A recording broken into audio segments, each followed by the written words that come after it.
चैत्र माह शुरू होने में गिनती के दिन बचे हैं, तब उत्तर वाहिनी नर्मदा मैया की परिक्रमा भी शुरू हो जाएगी।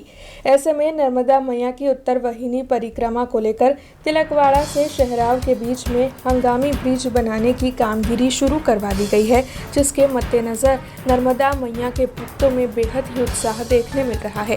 दरअसल इस ब्रिज के दोनों ओर पुलिसकर्मी तैनात रहने वाले हैं और साथ ही वहां पर एनडीआरएफ की टीम भी तैनात रहेगी। परिक्रमावासी सुरक्षित तौर पर नर्मदा नदी को पार कर नर्मदा मैया की परिक्रमा कर पाए, इसीलिए सारी तैयारियां शुरू हो चुकी है और उसी के मद्देनजर हंगामी ब्रिज बनाने की कामगिरी भी शुरू हुई है। नमस्कार मित्रों, हूँ छूं वसीम मेहमान અને આપ જોઈ રહ્યા છો બીઆરજી ન્યૂઝ। આજે અમે ઉભા છે નર્મદા જિલ્લાના તિલકવાડા નગરના નર્મદા નદી કિનારે। આપણે સૌ જાણીએ છીએ કે ધાર્મિક ગ્રંથો અનુસાર માં નર્મદાનો અનેરું મહત્વ રહેલું છે, એટલે જ માં નર્મદાની પરિક્રમા કરવામાં આવતી હોય છે।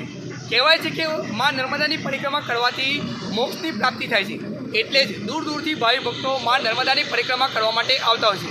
ખાસ કરીને ચૈત્ર મહિનામાં આવતી ઉત્તર વાહિની માં નર્મદા પરિક્રમા કહેવાય છે કે 21 કિલોમીટરની આ પરિક્રમા કરવાથી આખી નર્મદા પરિક્રમાનો ફળ પ્રાપ્ત થાય છે। એટલે જ ગુજરાત, મહારાષ્ટ્ર, એમપી, યુપી સમેત દેશના ખૂણે ખૂણેથી ભક્તો માં નર્મદાની પરિક્રમા કરવા માટે આવતા હોય છે। આ પરિક્રમાવાસીઓ માટે વહીવટી તંત્ર દ્વારા પણ અનેક વ્યવસ્થા ઉપલબ્ધ કરવામાં આવતી હોય છે, પરંતુ આ પરિક્રમા દરમિયાન રેંગણથી રામપુરા અને શેરાવથી તિલકવાડા વચ્ચે નર્મદા નદી પસાર કરવાની થતી હોય છે। ત્યારે રેંગણથી રામપુરા વચ્ચે નાવડીની વ્યવસ્થા કરવામાં આવે છે અને શેરાવથી તિલકવાડા વચ્ચે હંગામી ધોરણે બ્રિજ બનાવવામાં આવતો હોય છે। ત્યારે ચૈત્ર મહિનો નજીક આવી રહ્યો છે, માં નર્મદા ઉત્તર વાહિની માં નર્મદા પરિક્રમાનો પ્રારંભ થવા જઈ રહ્યો છે। ત્યારે હાલ તિલકવાડા અને શેરાવ વચ્ચે હંગામી ધોરણે બ્રિજ બનાવવાની કામગીરી શરૂ કરી દેવામાં આવી છે। આપ અહીંયા તસવીરમાં જોઈ શકો છો કે જેસીબી દ્વારા હંગામી ધોરણે બ્રિજ બનાવવાની કામગીરી શરૂ કરી દેવામાં આવી છે।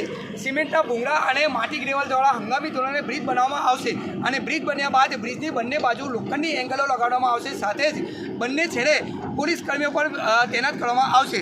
તે ઉપરાંત પરિક્રમા દરમિયાન 24 કલાક એનડીઆરએફની ટીમ પણ અહીંયા તૈનાત રહેતી હોય છે, જેથી કરીને પરિક્રમાવાસીઓ સરળતાથી નદી પસાર કરી શકે અને પોતાની નર્મદા પરિક્રમા પૂર્ણ કરી શકે, તે માટે વહીવટી તંત્ર દ્વારા તમામ તકેદારી રાખવામાં આવતી હોય છે। પરંતુ હાલ અહીંયા તિલકવાડાથી શેરાવ વચ્ચે હંગામી ધોરણે બ્રિજ બનાવવાની કામગીરી શરૂ થતાં ભક્તોમાં અનેરી ખુશીનો માહોલ જોવા મળી રહ્યો છે। તિલકવાડાથી વસીમ મહેમાન, બીઆરજી ન્યૂઝ, नर्मदा। हमसे जुड़े रहने के लिए हमारे YouTube चैनल को सब्सक्राइब करें और नई वीडियो की नोटिफिकेशन के लिए बेल आइकॉन को दबाएं।